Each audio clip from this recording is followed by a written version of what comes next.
Hər birinizə salamlar. Pul tələsində xoş gördük. Bu verilişdə məşhur olan maliyyə fırıldaqçılarından və fırıldaqçılıq modellərindən danışacağıq. Kamera arxasında senior var və mənə öz suallarını verəcək. Mən də cavablandırmağa çalışacağam. Salamlar cənab Mahmudov. Salam senior. İlk modelimiz nədir? İlk modelimiz Ponzi sistemidir və bugün Ponzi sistemindən danışacağıq. Ümumiyyətlə necə yarandı bu Ponzi sistemi? 1882-ci ildə Charles Ponzi İtaliyada doğulan bir şəxs 1903-cü ildə Amerikada yaşamağa başlayıb və ondan təxmini 15-16 il sonra öz şirkətini yaradır Amerikada və bu da Security Exchange Company adında bir şirkət idi və belə bir təklif edirdi ki, investorlar gəlirlər bura invest yatırırlar və 90 gündən sonra həmin məbləğin %50-si qədər gəlir əldə edirlər. Məsələn, tutaq ki, mən 10 min dollar pul yatırmışam, 10 min dollarım 90 gün sonra 15 min dollar olaraq mənə geri dönəcək. Hamı elə güvənirdi ki, bu çox belə investisiya işləri görən ya da fayda gətirən bir işdir ya da şirkətdir, amma əslində isə Ponzi dediyimiz sistemin yaradıcısı olaraq ortaya çıxıb və sadəcə burada necə qazanc əldə edirlər? Yeni daxil olan investorlar köhnə investorların pulunu ödəyirdi.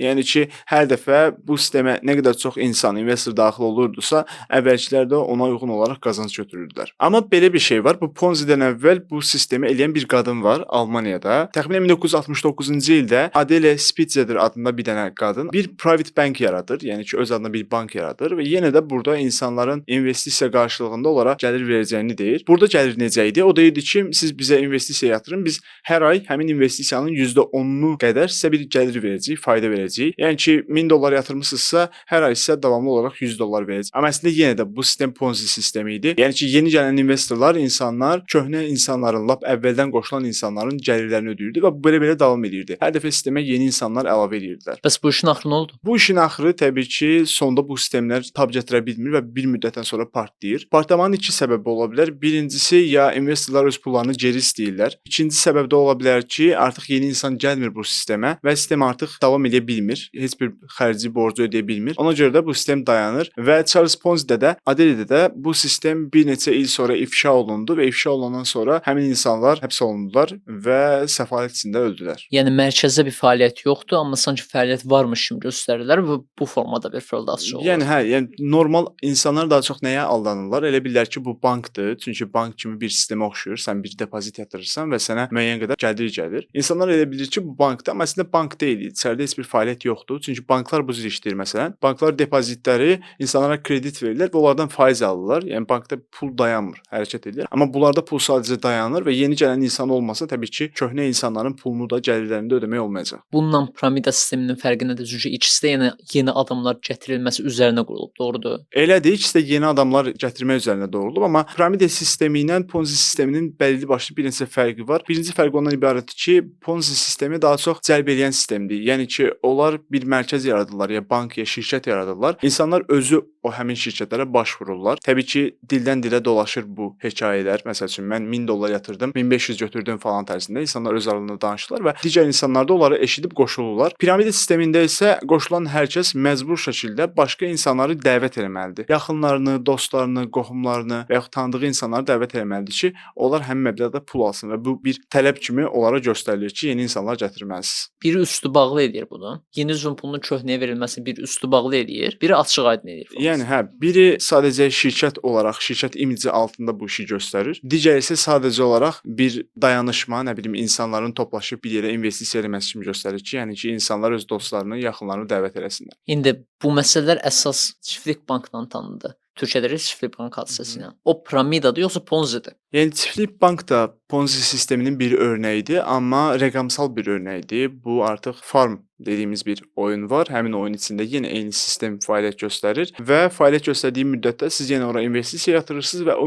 investisiya sizə pul qazandırır. Əslində isə ortada heç bir şey yoxdur. Heç bir fəaliyyət olmur, heç bir məhsul satışı yoxdur, heç bir başqa bir şey yoxdur. Sadəcə insanlar həmin oyunlara pul yatırırlar, həmin sistemə pul yatırırlar və başqa insanların da yatırdığı pul onlara gəlir olaraq qayıdır və təbii ki, yenə də çiftlik bankda olduğu kimi bir neçə müddət sonra bu sistem partlayır, bitir. Onu quranlar qaçır xaricə və daha sonra da tapılıb həbs olunurlar. Belə bir sual soruşum. Əgər ortada bir fəaliyyət olsa, bu sistem işləyə bilər ya yox? Ortada bir fəaliyyət olsa, hə, işləyə bilər. Məsəl üçün banklar da elə bu məntiqlə yaradılıb. Tutaq ki, insanlar bilirlər ki, ora yatırdıqları depozit birincisi dövlət tərəfindən qorunur, sığortalanır. İkincisi də ki, həmin depozit müəyyən bir müddətdən sonra faiz olaraq geri dönəcək, olaraq gəlir olaraq geri dönəcək. Amma belə bir məsələ var. Onların, yəni Ponzi sistemini ya da piramida sistemini quranların bizə verdiyi dəyərlər, faizlər çox yüksək rəqəmlərdir. Yəni ki, 90 gün ərzində %50 bir qazanc çox yüksək məbləğdir. Banklar bunu 1 ildə 10-12% olaraq hesablayırlar, verirlər. Yəni ki, əgər insanlar topladığı pulla bir investisiya eləsələr ya da bir iş qursalar, bir şirkət qursalar, bir məhsul satış həyata keçirsələr və yaxud bir faydalı bir işlə məşğul olsalar, hamı bu kimi bir sistemə qoşulması bir fayda verir və nəticədə bir gəlir qazanmış olarlar. Amma belə bir məsələ var ki, orada da risklər var, biznes riskləri var və kimsə o riski gözə alıb pul yatırmaz ora ki, okey, mən pul yatıram, amma mənim pulum gəlməyə bilər. Mən biznes qururam. Bu kimi bir uzun bir prosesə insanlar qoşulmaq istəmir. İstəyirlər ki, buna eşitsinlər. Sən bura pul yatır, 90 gün sonra məsələn sənə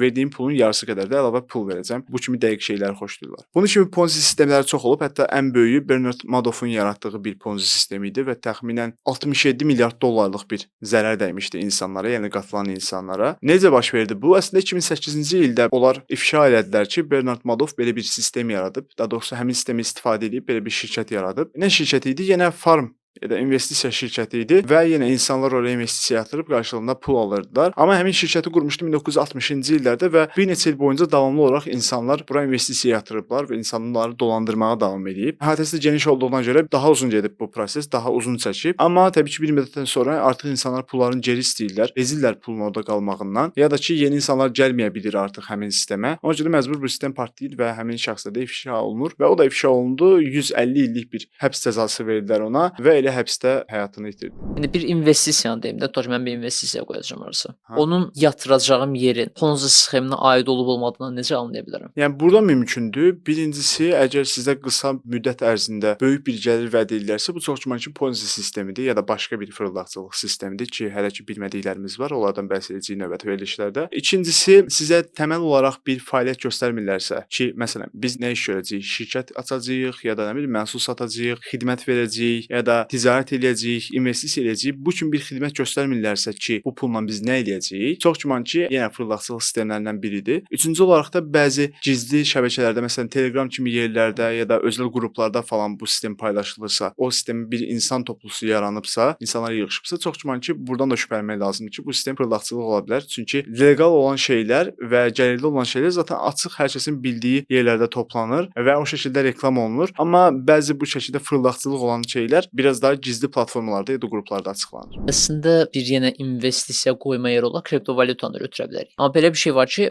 Ponzi-də bayaqlar dediyin kimi bir firma və ya bir şəxs var qarşımızda. Amma kriptovalyutada bir şəxs yoxdur, fərd yoxdur. Müəyyən bir yerə aid də deyil, azad puldur. Əslində uzaqdan baxanda kriptovalyuta daha təhlükəli gəlir. İndi kriptovalyutanın nə təhlükəsiz eləyir və bunun Ponzi sxemi ilə nə əlaqəsi var, nə fərqlilikləri var?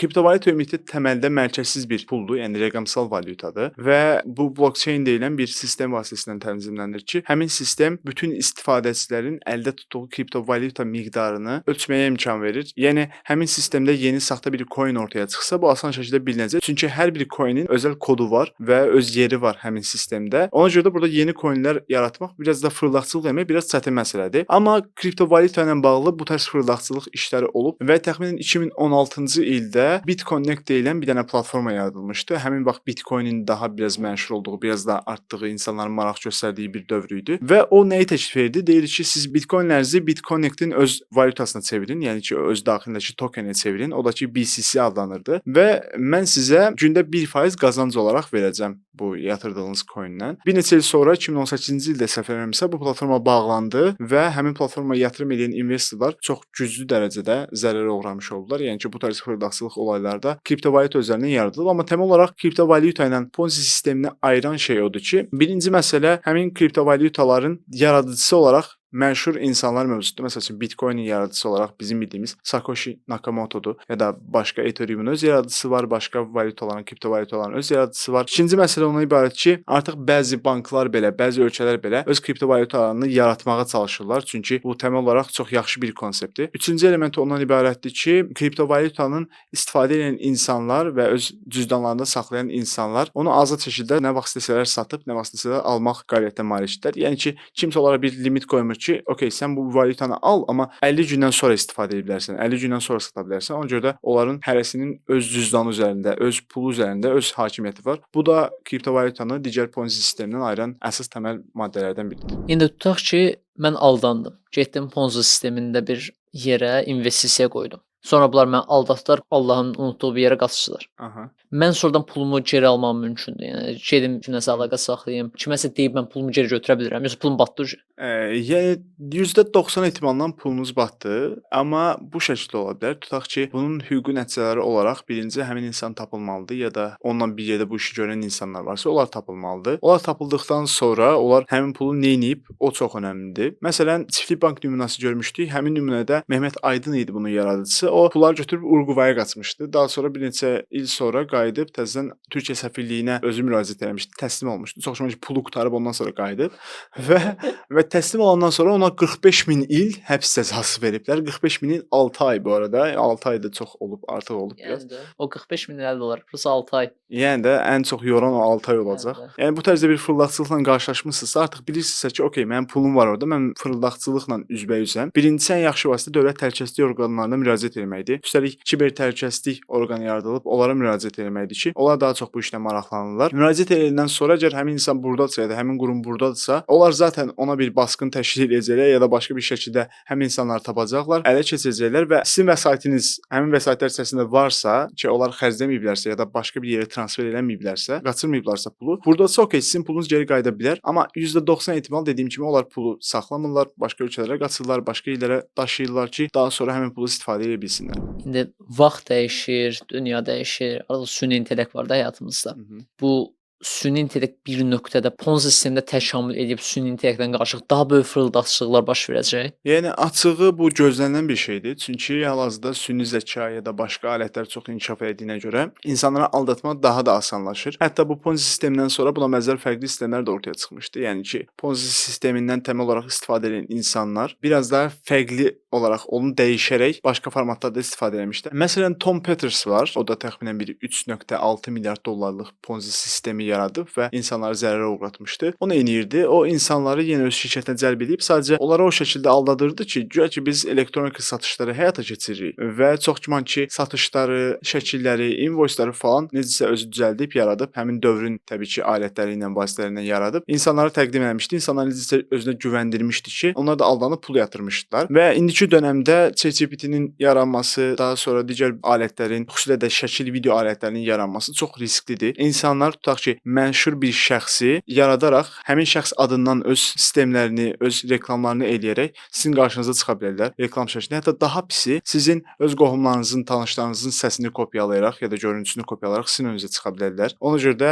hər şeydə 2-3 dəfə düşünmək daha məntiqlidir. Daha sonra əgər qarşınıza belə bir sistem çıxıbsa, yeni bilmədiyiniz bir şeydirsə ya da investisiya proqramıdırsa, çərçivəsidirsə, onu daha detallı, ən detallı şəkildə araşdırmaq məsləhətlidir. Veb saytına daxil olmaq, veb saytını incələmək, nələrdən istifadə edir, kimlər qoşulub, onlarla əlaqə saxlamaq və bu kimi detalları araşdırmaq çox vacibdir. Çünki hal-hazırda və irəli dövrdə də insanları bu alətlərlə, ChatGPT ilə ya da digər süni intellektlərlə aldatmaq asanlaşır və getdikcə çox asanlaşacaq. Başa düşdüm. Yəni təməldə prosesdə başa düşdüm, suallarıma da cavab tapdım. Bundan sonrakılarda fərqli sxemlərlə davam edəcək. Təbii ki, əgər maraqlandığınız ya da özünüzün qurban olduğu bir fırıldaqçılıq sistemi olubsa, siz rəylərdə yaza bilərsiniz. Biz onu baxıb analiz edib detallı məlumat verəcəyik ki, növbəti insanlarda bu sistemlərin qurbanı olmasın və haqqında məlumatda olsun. Təşəkkürlər cənab Mahmudov. Hələlik özünüzə yaxşı baxın. Bu tərz videolar üçün kanala abunə olmağı unutmayın. Sağ olun.